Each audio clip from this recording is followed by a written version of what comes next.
porco de 7 léguas. É um caso de desobediência e de castigo divino que acontece na única época em que o mal pode andar solto na terra, a Semana Santa. O cabra dessa história era o Ezequiel, um matuto forte, bom de roça, mas de um ceticismo e a teimosia que eram a sua perdição. O Ezequiel não acreditava em nada que não pudesse ver e ria da fé alheia. A mulher dele, a dona Lindalva, era uma mulher de reza forte e coração puro. Ela vivia avisando o marido sobre as tradições da Semana Santa. Ezequiel, pelo amor de Deus, nesta semana a gente não caça.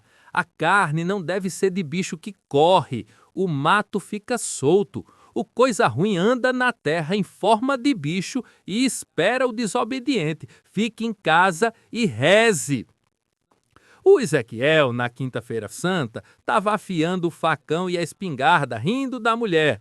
Lindalva, você e suas bobagens. O mato é meu. A caça é de quem tem coragem de pegar. O diabo só pega quem é fraco. Eu volto amanhã com um tatu gordo e um punhado de bobajamento na cabeça. Ele deu as costas para a mulher, que chorava na beira do fogão, e sumiu na mata escura antes do sol raiar, levando a espingarda e a arrogância. Ele andou por horas, mas o mato estava estranho. O silêncio era profundo, não havia canto de pássaro, nem barulho de grilo. Parecia que o mato estava prendendo a respiração e esperando algo. O Ezequiel achou um rastro gordo de bicho grande e seguiu. Ele andou mais um pouco e viu no meio do capim alto uma coisa preta e enorme. Não era tatu, era um porco do mato, o maior que ele já tinha visto. Gordinho, preto, com as presas afiadas e os olhos pequenos e vermelhos.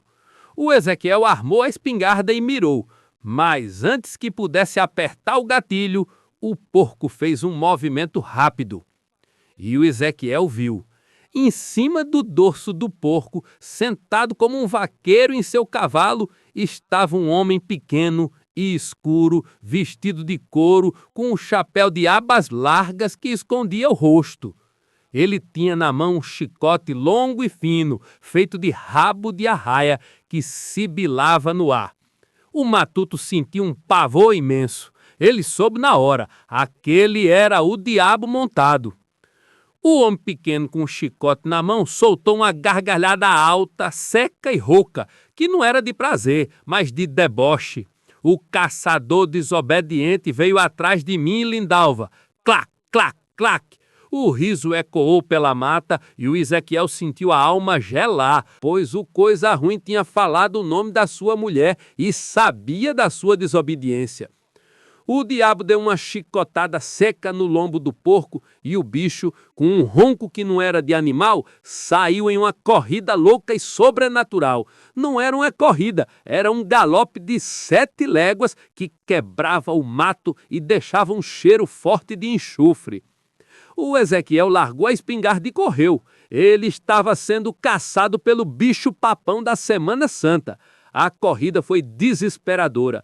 O porco, guiado pelo diabo, não corria para frente. Ele cercava o Ezequiel, fechando o círculo, cortando o caminho para casa. O diabo, em cima do porco, não parava de rir e chicotear o ar. Ele gritava: corre, caçador, corre, seu desobediente. A Semana Santa é de reza, não é de caça.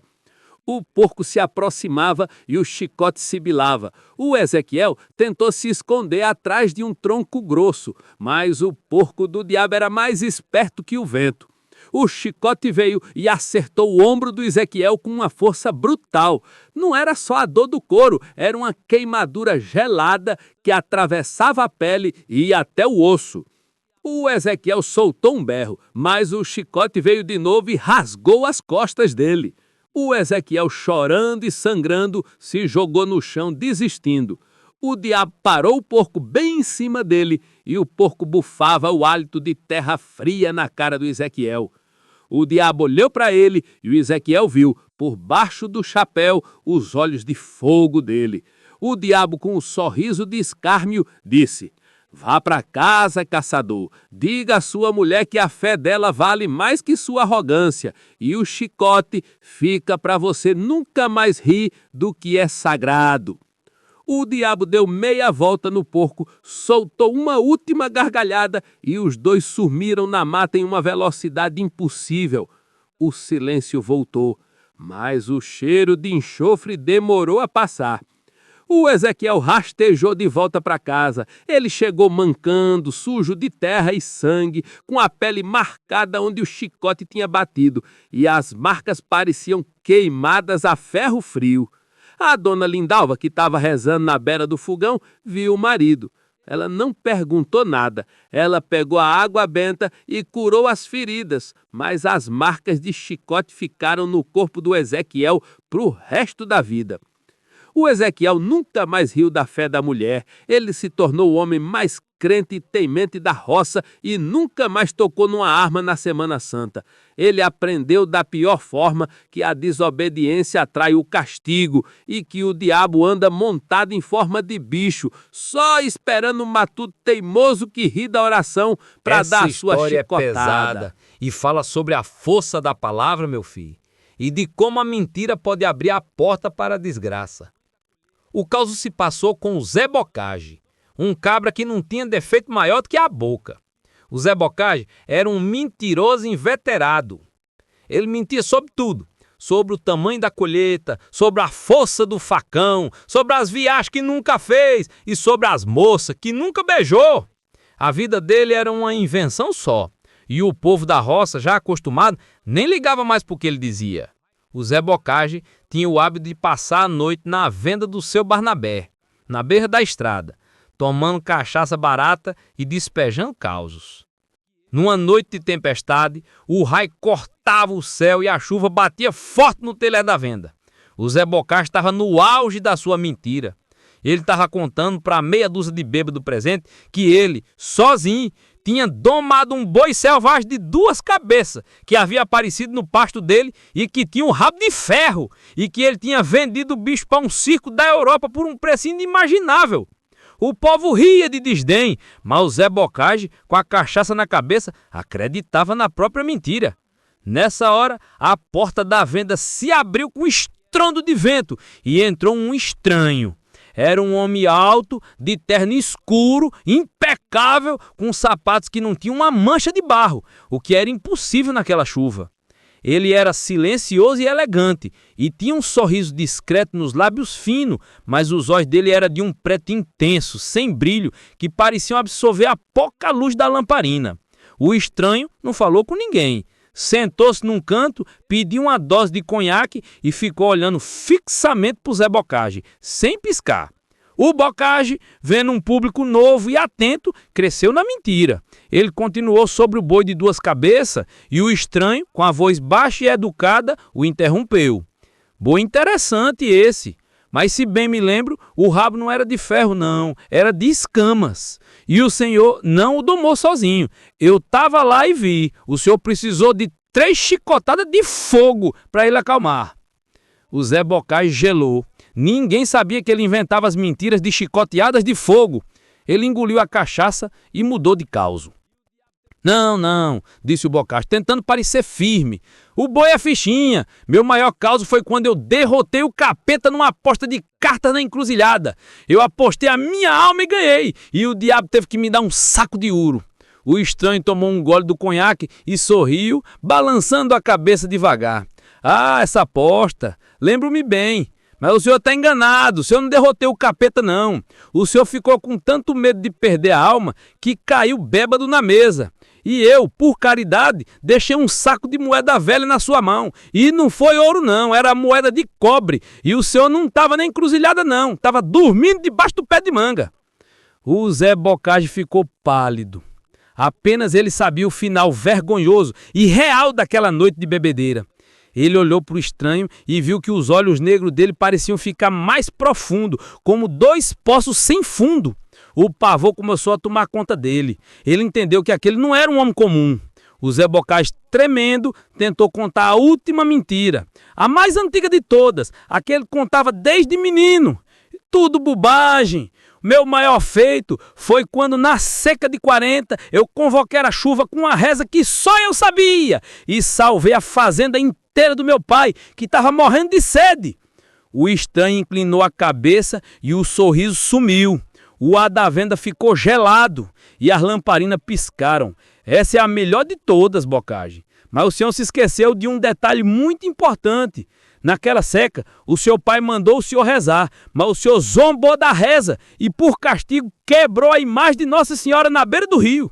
E foi por isso que a chuva não veio. O seu pai perdeu tudo e morreu de tristeza e sede naquela mesma semana. E eu estava lá, na forma da seca, esperando o seu pai. E o senhor me viu, eu olhei para o senhor e o senhor não rezou. O senhor entregou a alma do seu pai por uma zombaria. O Zé Bocage soltou um grito fino de terror puro. Ele viu que o estranho não era apenas um ouvinte atento, ele era testemunha de todas as mentiras e de todas as culpas. O estranho, o diabo, deu uma gargalhada que parecia o som de vidro quebrando.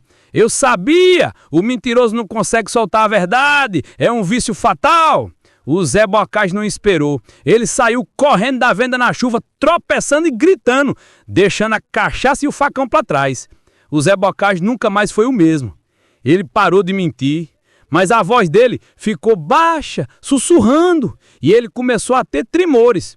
E o povo da roça notava uma coisa estranha. O hálito dele fedia a enxofre e na testa dele havia uma mancha preta que ele tentava cobrir com o chapéu.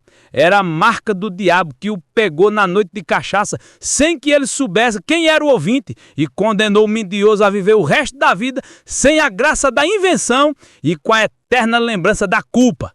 O coronel Tiburcio não era só rico, ele era a própria maldade vestida de linho branco. Ele não apenas não pagava os empregados, ele se deliciava com o sofrimento alheio. Meu avô dizia que o Tiburcio sentia prazer em ver a sede no olhar do vizinho. Ele comprou todas as terras ao redor do seu latifúndio, não para plantar, mas para secar a água e forçar os pequenos agricultores a venderem suas roças a preço de miséria. A fazenda dele era um império construído sobre a lágrima e a injustiça. E no meio desse império de crueldade, havia a viela dos 80. Essa viela era um atalho crucial para o transporte e tinha um significado especial. Antigamente, quando não havia hospital, os tropeiros prometiam que se sobrevivessem à longa e difícil viagem de 80 dias, ergueriam um altar em agradecimento. Foi assim que nasceu o altar de Nossa Senhora da Piedade, com a imagem esculpida por um artista pobre que prometeu a Nossa Senhora que se ele chegasse vivo, faria a mais bela imagem. Por isso, a viela não era só um caminho, era um lugar de pagamento de promessa e de intercessão. O Tiburcio odiava aquele altar. Ele dizia que a santa representava fraqueza e que a fé atrapalhava os seus negócios. Ele mandou que o capataz derrubasse o altar, não por causa dos caminhão, mas para provar que nem mesmo a santa podia resistir ao poder do seu dinheiro. Ele quebrou a promessa de 80 homens ao destruir aquele altar. Mas a obsessão do Tiburcio era a botija. Ele sabia que em algum lugar daquelas terras havia o tesouro do primeiro fazendeiro, que era um homem santo. Ele conseguiu capturar o velho seu Silvério, um empregado que sabia todas as lendas. O Tiburcio levou para o porão, amarrou e o deixou sem água por dias, torturando-o com a sede, a mesma sede que ele impunha aos seus vizinhos. O Silvério, quase morto, mas com a voz que vinha da alma, finalmente confessou, não por medo, mas por vingança. O Tiburcio, o tesouro está debaixo do altar da piedade. Foi enterrado para comprar o céu para o primeiro fazendeiro, mas ele só sai na hora da escuridão total e só pode ser tocado por mãos que nunca pecaram. Se você tocar, a santa vai vir te julgar. O velho, ao falar a verdade, morreu ali mesmo, na sujeira do porão, vítima da sede. O Tiburcio fez o altar ser reconstruído, como eu te disse, mas com a certeza de que a botija estava por baixo. Ele esperou a primeira noite de lua nova, a escuridão total que não deixava nem a estrela aparecer. Ele foi à viela sozinho, armado com a pá, a ganância e a certeza de que o poder dele era maior que qualquer lenda. Ele derrubou o altar, xingando os santos, e cavou com fúria. A arca de madeira, cheia de ouro, brilhou à luz fraca da lanterna. O Tiburcio não quirou o ouro. Ele roubou a esperança de 80 homens ao desenterrar aquele tesouro. Na hora em que a arca saiu da terra, o Tiburcio não sentiu frio. Ele sentiu o ar ficar pesado, grosso, como se todo o oxigênio tivesse sido sugado. O som da roça sumiu e o silêncio era tão completo que o Tiburcio conseguia ouvir o próprio coração batendo como um tambor na garganta. Aí ela apareceu. No lugar onde o altar tinha sido quebrado, pairando a 2 palmos do chão, estava o espírito de Nossa Senhora da Piedade. Não era luz suave, não. Era uma emanação violenta de luz azul e branca que doía nos olhos. O vestido branco dela parecia feito de mármore, e o rosto, que deveria ser de paz, estava contorcido em justa indignação. O Tiburcio se encolheu, o medo fez urinar nas calças. O grito do Tiburcio não saiu porque a voz da santa entrou na cabeça dele, atravessando o crânio como um prego quente. Ela não falou de amor, não. Falou de contas. Tiburcio, você quebrou o lar de 80 famílias. Você secou a garganta do Silvério e agora profana minha casa. O tesouro foi um pedido de bênção, não uma recompensa para o pecado. O ouro não é seu. A santa apontou para a arca. O Tiburcio viu o ouro na arca fervendo. O ouro se liquefez, virando um metal incandescente. O Tiburcio, em um ato final de ganância, esticou as mãos para pegar o metal líquido. Aí veio o castigo. A santa desceu o olhar de fogo azul sobre as mãos do coronel. As mãos do coronel não queimaram, elas cozinharam por dentro. A pele ficou negra, seca e marcada, com o formato de 2 moedas de ouro. E a maldição do velho Silvério foi cumprida. A sede que ela impôs aos outros veio para ele. A luz sumiu e a santa desapareceu. O Tiburcio tentou correr, mas a sede o dominou. Onde a marca de ouro tocou na água, a água virou lama.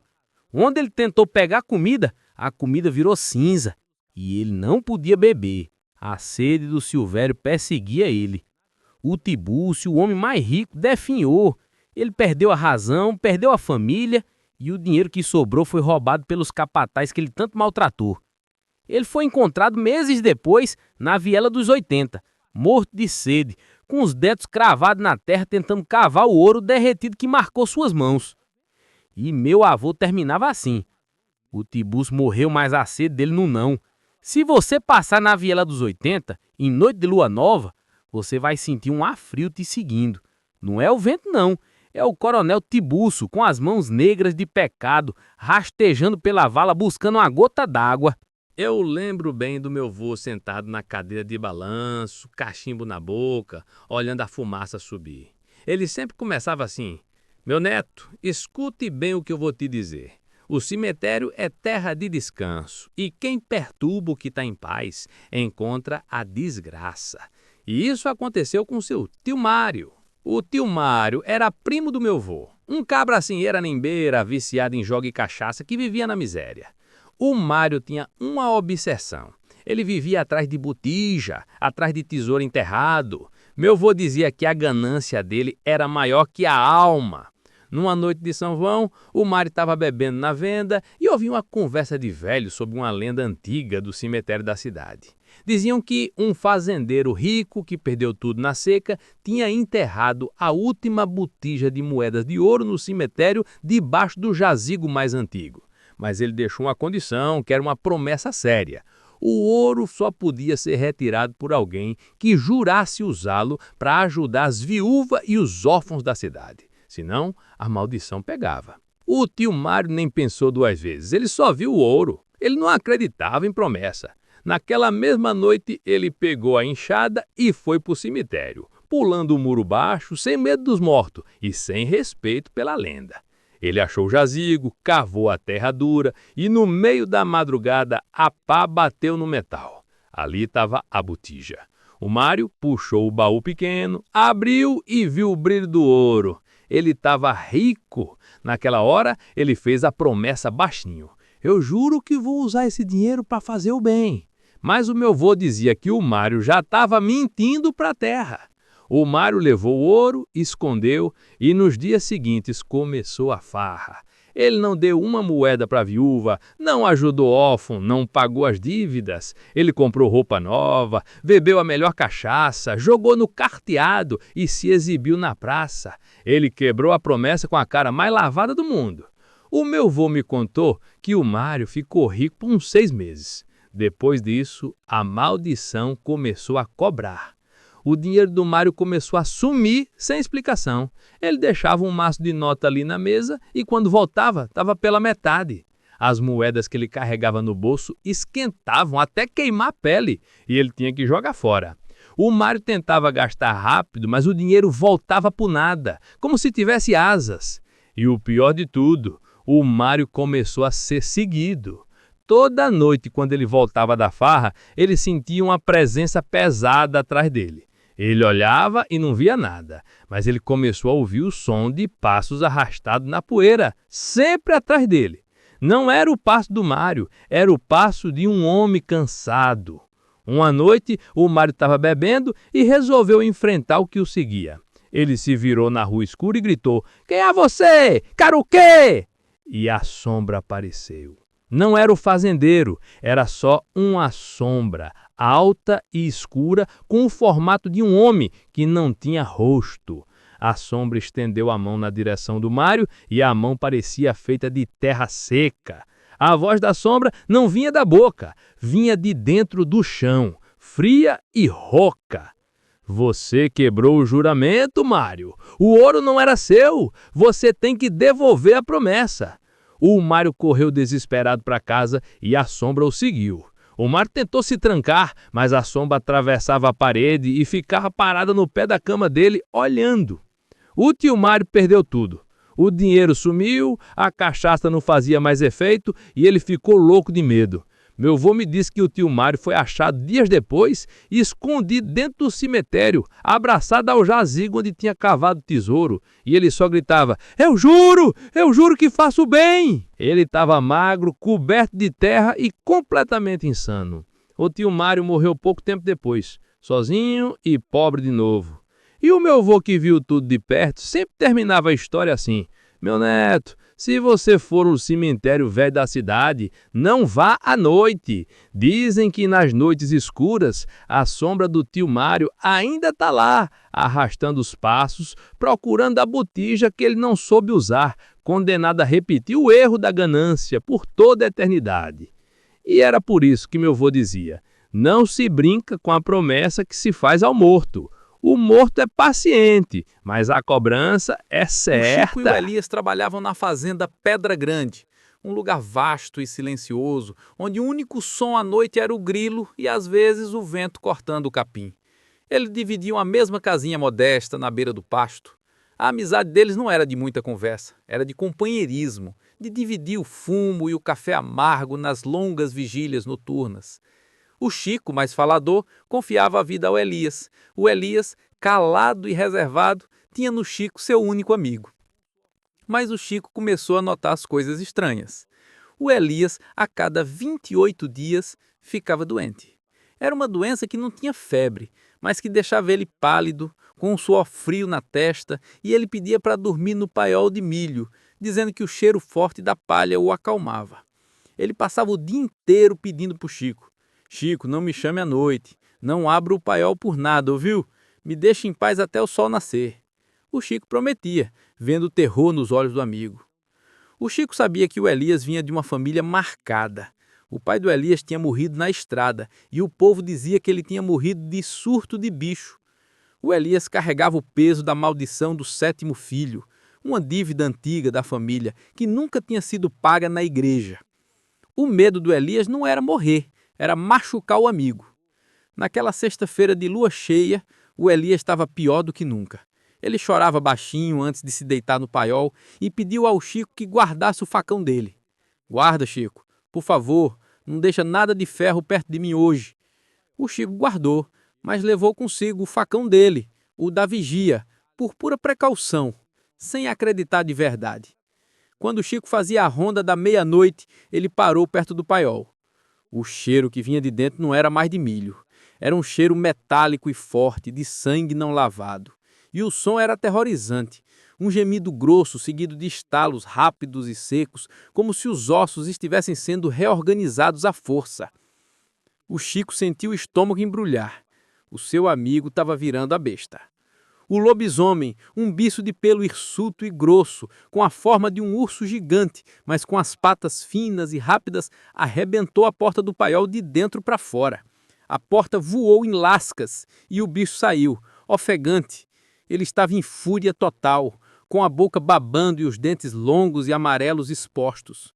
O lobisomem viu o Chico. Não houve hesitação, mas houve o reconhecimento. O bicho soltou um uivo desesperado, que era metade dor, metade ódio, e avançou. O Chico não queria matar o amigo. Ele tentou lutar com os braços, tentando agarrar o pescoço da fera. O bicho derrubou e cravou as garras nas costas do Chico. O grito dele era abafado e ele sentiu a dor profunda e quente. O lobisomem estava tentando morder, mas o Chico conseguiu segurar a mandíbula da fera, sentindo o bafo quente de carniça. Naquele corpo a corpo de morte, o Chico conseguiu pegar o facão de vigia que estava preso na cintura. Ele não visou o coração, ele visou as pernas da fera, tentando imobilizá-la. Ele cortou fundo a coxa do lobisomem, na esperança de quebrar o osso e dar tempo para a transformação passar. O grito do bicho não foi de animal, foi um grito humano e agudo de homem que sente a traição. O bicho cambaleou para trás, caindo na pilha de palha. O lobisomem estava virado, mas vivo. Olhou para o Chico e nos olhos dele o Chico viu o espectro do Elias, a alma do amigo, dizendo: "Me mate, Chico, me acabe." A maldição estava dando uma trégua para a consciência. O Chico entendeu que se o bicho sobrevivesse, voltaria na próxima lua mais forte e ele não suportaria viver sabendo que o amigo estava condenado a matar. Com as lágrimas escorrendo, o Chico avançou. Ele segurou o facão com as duas mãos e cravou fundo no peito do lobisomem, bem na altura do coração, a única forma de quebrar a maldição de um lobisomem que foi transformado por pacto. O bicho se debateu no chão por longos minutos, e o processo inverso foi lento e agonizante. O pelo sumiu, os ossos estalaram de novo, e o que restou no chão foi o corpo do Elias, nu, com a ferida fatal, e o sangue se misturando na terra do paiol. O Chico ficou ali até o sol raiar, sangrando, exausto, com o corpo do amigo nos braços. A primeira tarefa dele foi esconder o crime, para proteger a memória do Elias. Ele cavou um buraco no próprio paiol, usando as mãos e a pá, com a terra ainda quente do corpo dele. Ele enterrou o Elias ali, jurando que o amigo jamais seria lembrado como uma besta. O Chico inventou a história da fuga, disse que o Elias tinha ido para a capital. Ele continuou trabalhando na fazenda, mas nunca mais dormiu. O olhar dele ficou fixo, assombrado. Ele não tinha mais medo do bicho, ele tinha medo do silêncio. E o pior, meu filho, o Chico começou a sentir dores no braço que o lobisomem tinha arranhado. A ferida do braço nunca fechou direito, ficava sempre vermelha e infeccionada. E o braço dele perdeu a força. O Chico carregava no corpo a marca do lobisomem, a lembrança física de ter matado o único amigo para salvar a alma dele. Ele nunca mais riu, nunca mais cantou e passou o resto da vida esperando que a lua cheia não trouxesse um novo amigo para ser o seu fardo. Você tá certo. Um caso de maldição de família não pode ser contado pela metade. Eu vou te contar a história completa da fazenda Canto Triste, com todos os detalhes da origem da maldição, a ganância do avô e a triste sina dos irmãos. Segure-se firme, porque essa história é de luto e água fria. O nome da fazenda Canto Triste vinha do tempo do coronel Severino, o bisavô de João e Pedro. O Severino era um homem que desejava o ouro com uma luxúria que beirava a doença. Ele era pobre e a fazenda estava em ruínas. A esposa dele, uma moça linda chamada Maria, era a única coisa boa na vida dele.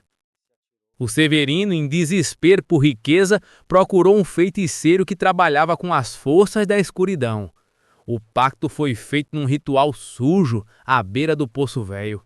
O diabo daria o ouro, um tesouro inesgotável escondido no poço, mas o preço era a felicidade dos descendentes e, pior, a alma mais pura que o Severino amava. O coronel Severino, cego pelo ouro, aceitou, e na mesma noite a sua esposa Maria teve uma crise de loucura e se atirou no poço velho, morrendo afogada. A Maria era a alma mais pura e o diabo a levou. O ouro apareceu no fundo do poço, mas a maldição se instalou na fazenda. Quem quisesse o ouro teria que ficar na fazenda. E a alma da Maria, a mulher de branco, seria a guardiã da dívida e cobraria a vida de quem tentasse fugir. O pai dos meninos, filho do Severino, viveu a vida inteira tentando vender a fazenda, mas o dinheiro da venda sumia misteriosamente ou o comprador morria. Ele se matou de desgosto e o canto triste ficou para os filhos, João, o ganancioso, e Pedro, o temente. O João encontrou o local secreto onde o ouro do Severino estava guardado e a visão do metal o enlouqueceu. Ele viu o ouro, mas não via a maldição. Ele passou semanas planejando a fuga, alheio aos avisos de Pedro.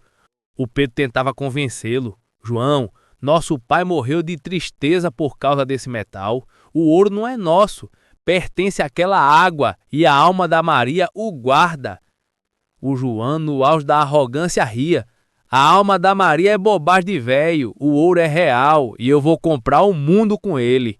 Ele organizou a carroça e o peso do baú de ouro era um prenúncio da desgraça que ele carregava. Naquela manhã fatídica, a atmosfera da fazenda era de velório. O Pedro estava na porta chorando e implorou ao João que não fosse. Ele o empurrou e partiu, carregando o metal que lhe custaria a vida. O João chegou ao Poço Velho. A carroça parou, a névoa subiu e a mulher de branco se materializou. Ela estava mais pálida que a névoa e o vestido branco parecia flutuar no ar parado. O João, lembrando-se do pacto, tremeu. A mulher de branco não era um fantasma qualquer, era a própria vítima do pacto. O João atirou, mas o tiro não fez efeito. A mulher de branco, com os olhos de água escura fixos nele, fez a pergunta na mente do João. Você carrega o ouro da minha morte para a sua vida? O João, desesperado, tentou suborná-la, jogando um pedaço de ouro no poço. O ouro caiu na água e, por um instante, o poço soltou um grito rouco, a dor da Maria voltando à tona. O espírito recuou, mas não sumiu. O João acelerou, pensando que havia pagado a taxa. Ele foi à cidade, vendeu o ouro e voltou rico. Mas a maldição, como eu disse, não era sobre o ouro, era sobre a felicidade. O dinheiro do João se transformava em areia na mão. Os amigos o roubavam, os negócios falhavam, e em 6 meses ele estava de volta ao canto triste, mais pobre e mais amargurado. O Pedro, vendo o sofrimento do irmão, finalmente entendeu. O ouro tinha que ser destruído. Ele pegou o resto do baú e correu para o Poço Velho, decidida a dar fim à maldição. O João, cego pelo ouro, tentou impedir o irmão, acreditando que o pouco ouro que restava era a única salvação. Eles brigaram na beira do poço, a briga da vida e da morte. A mulher de branco assistiu à cena e o Poço Velho ferveu. O espírito da Maria entreveio. Ela não tocou em Pedro, o inocente, mas ela abraçou o João com a névoa fria. O corpo do João se retorceu em dor e ele ouviu a voz da Maria no último e terrível lamento. Você não vai me trair de novo. O ouro e a culpa ficam na água. O chão cedeu sob os pés de João e ele caiu para o fundo do Poço Velho, com o restante do ouro, sendo levado para se juntar à alma do avô, no lugar da promessa quebrada. O Pedro, salvo pela inocência, ficou sozinho na beira do poço. A mulher de branco, agora com um ar de rescanso, olhou para o Pedro e fez a declaração final que selou o destino dele. Você me viu e não pegou o ouro. Você fica na terra, mas você será o meu vigia. Se outro descendente tentar tocar no ouro, você terá que alertar. Você não pode ir embora. Sua vida é a vigília. O Pedro viveu o resto da vida na fazenda, sozinho, sem poder sair, sem poder vender o canto triste. Ele era o guardião da vigília. Ele passava os dias na beira do poço velho, olhando a água escura, sabendo que no fundo estavam as almas amaldiçoadas pelo ouro que corrompeu a vida e a alma de uma família inteira.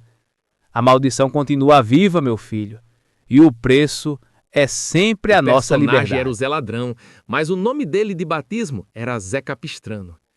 Ele era um famoso abigeato, ladrão de gado, da pior espécie, que agia na calada da noite e não tinha medo de nada.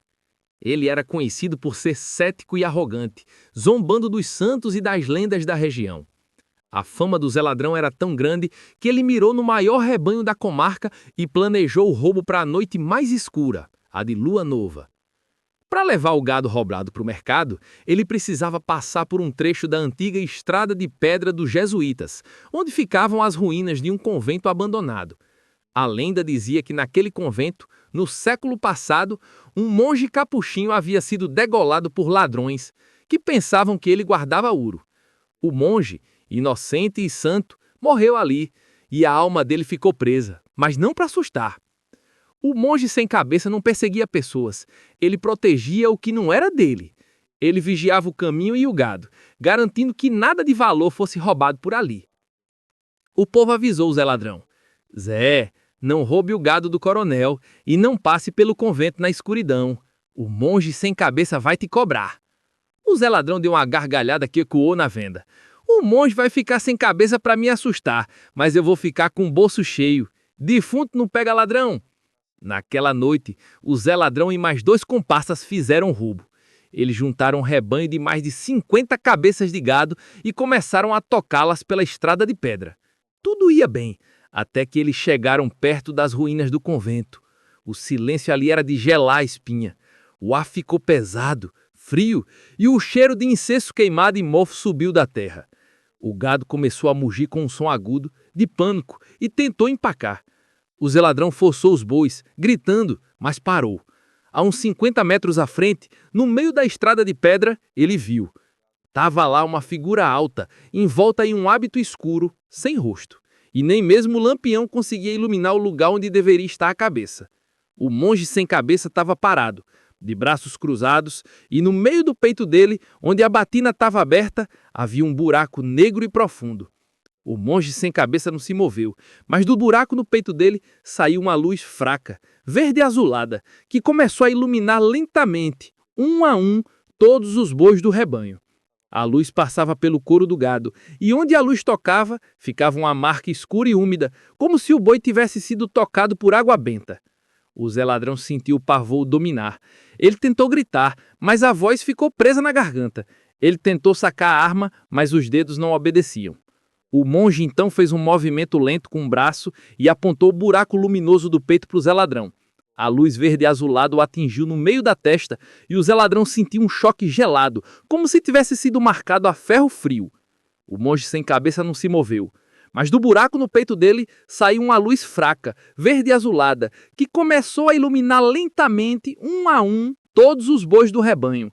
A luz passava pelo couro do gado, e onde a luz tocava, ficava uma marca escura e úmida, como se o boi tivesse sido tocado por água benta. O Zé Ladrão sentiu o pavor dominar. Ele tentou gritar, mas a voz ficou presa na garganta. Ele tentou sacar a arma, mas os dedos não obedeciam. O monge, então, fez um movimento lento com o braço e apontou o buraco luminoso do peito para o Zé Ladrão. A luz verde azulada o atingiu no meio da testa e o Zé Ladrão sentiu um choque gelado, como se tivesse sido marcado a ferro frio. O monge sem cabeça não se moveu. Do buraco no peito dele saiu uma luz fraca, verde azulada, que começou a iluminar lentamente, um a um, todos os bois do rebanho.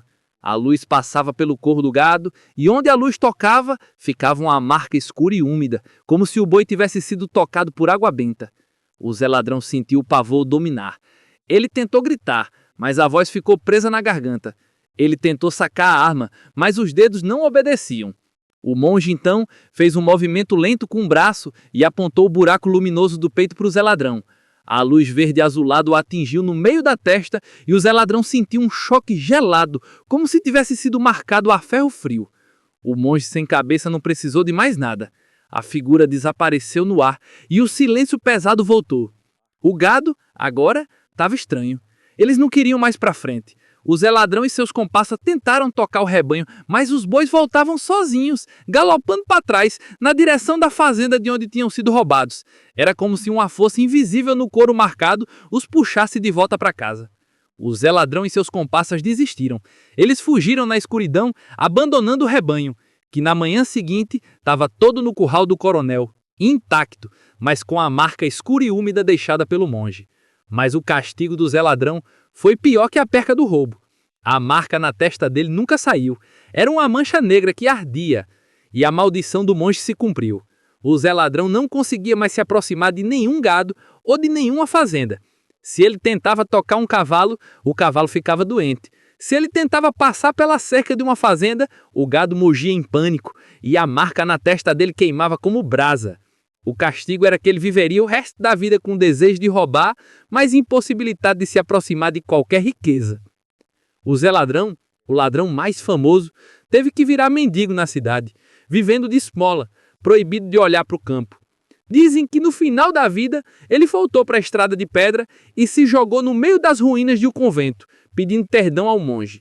E quem passa ali nas noites de lua nova ainda ouve o mugido abafado do gado e sente um cheiro de incenso e de couro molhado e sabe que o monge sem cabeça continua a guardar a estrada, garantindo que o ladrão pague a desobediência com a eterna abstinência do pecado que ele mais amava. O seu Timbó era o moleiro mais forte e teimoso de toda a região do Serrote.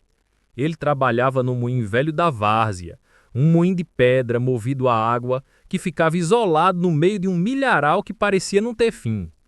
O Timbó era um cabra cético, que não acreditava em lenda e ria de quem falava em assombração. Ele dizia: "Meu medo é de ladrão, não de defunto. O ferro do moinho moia milho, não alma." Mas havia uma lenda antiga sobre aquele moinho. Diziam que há muito tempo um moleiro ruim tinha roubado o milho de um pobre e, por castigo, tinha sido levado pelos Sete Peles, o diabo, que tinha se instalado no moinho.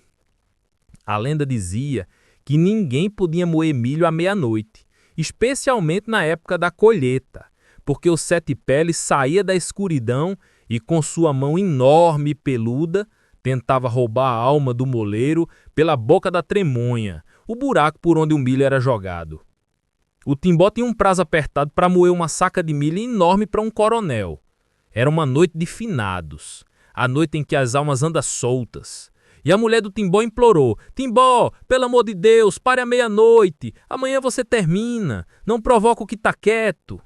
O Timbó riu, deu um gole na cachaça e disse: "Eu provoco o que for. Meu prazo é o meu patrão e não folclore. O moinho vai rodar até a última espiga." O Timbó ficou sozinho no moinho. O cheiro de milho e poeira era forte. O som da água batendo na roda e o ranger das pedras de moer preenchiam o ar. Ele jogava o milho na tremonha e o moinho gemia com o esforço. Às 11h30, a lamparina piscou. O Timbó olhou cá fora e viu. O milharal inteiro estava parado, as folhas imóveis, mesmo sem vento. O silêncio era tão absoluto que o único som na várzea era o ranger do moinho. O Timbó sentiu o frio que não era da noite. E então, o pior. No momento exato em que o relógio da igreja distante bateu a primeira badalada da meia-noite, o moinho parou. Não foi a água que parou, não. As pedras de moer travaram com um ruído metálico e seco. O Timbó, irritado, pensou que era um galho. Ele se inclinou sobre a tremunha para ver o que tinha prendido as pedras. Ele estava olhando para o buraco escuro por onde o milho caía. E de dentro da escuridão do moinho, onde as pedras moíam, algo se moveu. O Timbó viu uma mão.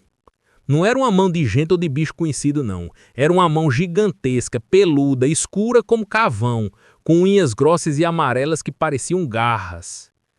A mão emergiu do buraco onde o milho entrava, buscando a luz. Era a mão dos Sete Peles, que estava ali para pegar o desobediente. A mão dos Sete Peles avançou na direção do Timbó com uma força e uma velocidade impossível. O Timbó tentou se afastar, mas o medo o paralisou. A mão o alcançou e agarrou o punho do moleiro com uma força que quebrou os ossos. O Timbó soltou um grito de dor pura. O Timbó tentou se saltar, puxando o braço com a força do desespero.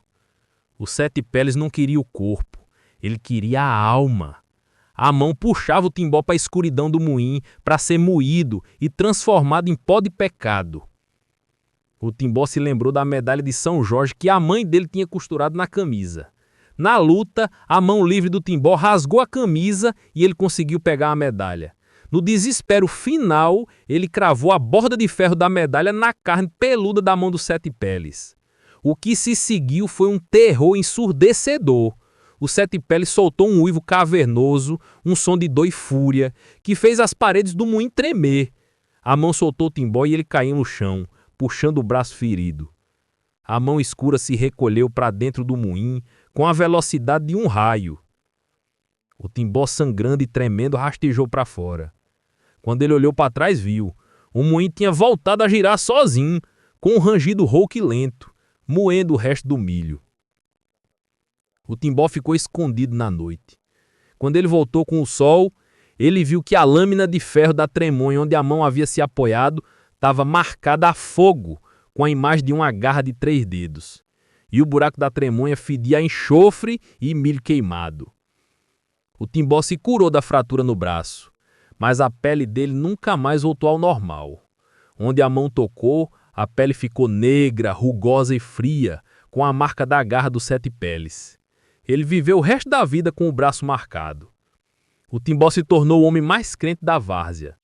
Ele cumpriu o prazo do coronel, mas nunca mais moeu milho depois do pôr do sol. E ele usava a história dele para avisar a todos. O diabo não vem buscar o milho não, ele vem buscar a desobediência. E a prova de que o Sete Peles existe está na minha pele e na marca daquele moinho. Ele não te mata não, ele te marca, para você nunca mais esquecer a força da maldição. E quem passa hoje no moinho velho na várzea, em noites escuras, jura que houve um guincho baixo vindo do milharal Ambrósio, e o som seco de 3 batidas no ferro da O tremonha. Ambrósio era bom no remo, O Sete conhecia Peles, cada pedra e correnteza, mostrando que está mas tinha um atento defeito a que era quem sua ousar perdição, desobedecer a o avareza. aviso da meia-noite. Ele amava o dinheiro mais que a própria família. O Rio Pardo era perigoso, cheio de redemoinhos e sumidouros, e por isso havia uma regra não escrita entre os pescadores e barqueiros: não se trabalha aos sábados à tarde, especialmente no trecho do rio chamado Garganta do Sumidouro. A garganta era o lugar mais fundo, onde a correnteza descia em espiral e onde, diziam, o boto vingativo levava para o fundo quem ousasse desrespeitar o dia de descanso. O boto não era o sedutor das lendas, era a força do rio personificada, o cobrador da paz. O Ambrósio, no entanto, tinha um cliente que pagava o triplo para ser levado de um lado para o outro naquele horário proibido, justamente por ser mais rápido. Num sábado de sol escaldante, a mulher de Ambrósio, a Dona Celeste, chorou na porta. Ambrósio, por favor, não vá hoje à tarde. O tempo está fechando lá para a garganta e a correnteza está brava. Não provoque o rio. O Ambrósio apenas riu, batendo no saco de moedas. O único Deus que eu obedeço é o do dinheiro, Celeste. Deixe o boto para os preguiçosos. E partiu, remando com a ganância no peito. Ele levou o cliente até o outro lado sem problema se estava voltando, sozinho, exatamente às 3 da tarde, quando chegou à garganta do sumidouro. O céu que estava azul fechou-se de repente. Não veio chuva, veio uma névoa densa e escura que subiu da água envolvendo o Ambrósio. O barco parou e a água começou a girar, mas não era a força da natureza, era a força do castigo. O Ambrósio sentiu o ar ficar pesado e o cheiro era de peixe podre e limo frio. E então, do meio do redemoinho, ele viu. O boto vingativo emergiu. Não era um golfinho, era uma figura alta, escura e musculosa, com a pele úmida, e o rosto era aterrorizante. Um nariz comprido e torcido de peixe, olhos amarelos e fixos de predador e uma boca larga cheia de dentes afiados. O boto olhava o Ambrósio com uma fúria silenciosa. O boto não falou, ele soltou um canto que era feito de lamento de correnteza e guincho de peixe morrendo, um som que fez o sangue do Ambrósio gelar. O boto estendeu a mão com membranas para o barco e, com um único toque, fez o barco virar com uma violência brutal. O Ambrósio foi jogado na água gelada da garganta do sumidouro. O boto mergulhou e apareceu de novo bem na frente do Ambrósio, que lutava para respirar. A voz do Boto entrou na mente dele, fria e molhada. Você trocou a paz pelo ouro. Você profanou meu dia. Eu não vou levar a sua vida, mas eu vou levar a sua riqueza e a sua memória. O Boto não levou a vida do Ambrósio. Ele o arrastou para o fundo da garganta do sumidouro, para a escuridão absoluta. Lá, o Boto o forçou a olhar para o que o rio guardava: barcos naufragados, ossos de gente e um tesouro antigo que o Ambrósio jamais poderia tocar. O Boto o manteve submerso, fazendo o Ambrósio engolir a água escura e fria do rio, até que ele perdeu os sentidos. Quando o Boto soltou o Ambrósio, ele não o deixou morrer. Ele o levou de volta à margem, deixando ele nu e inconsciente ao lado da trouxa de moedas que ele carregava. O Ambrósio foi encontrado horas depois. Ele estava vivo, mas a alma não estava mais lá. Ele estava mudo e completamente desorientado. Ele não reconhecia a mulher, não reconhecia a casa e não reconhecia o rio. O Boto tinha levado a memória dele. O pior foi o castigo final. O Boto fez o Ambrósio trocar o amor pelo dinheiro. O Boto não levou as moedas, ele fez o Ambrósio ficar obcecado por elas. O Ambrósio, agora sem memória, passava os dias contando e recontando as moedas, sem saber para que serviam, e sem nunca conseguir parar de contar nem para comer nem para dormir. Ele não falava, não interagia, apenas contava. Ele viveu o resto da vida sentado num canto da casa, com a trouxa de moedas ao lado, vivendo na miséria da sua própria riqueza, sem poder desfrutar dela, porque o Boto tinha condenado à vigília eterna do seu próprio dinheiro. Dizem que se você passar na garganta do sumidouro no sábado à tarde, você consegue ouvir um som de moedas sendo contadas vindo debaixo d'água e o guincho distante do Boto vingativo, cobrando a desobediência e a avareza do barqueiro Ambrósio, que trocou a vida pela tentação de um pagamento triplo. É uma lição, meu filho. O rio tem as suas regras, e o preço da ganância é a nossa própria sanidade.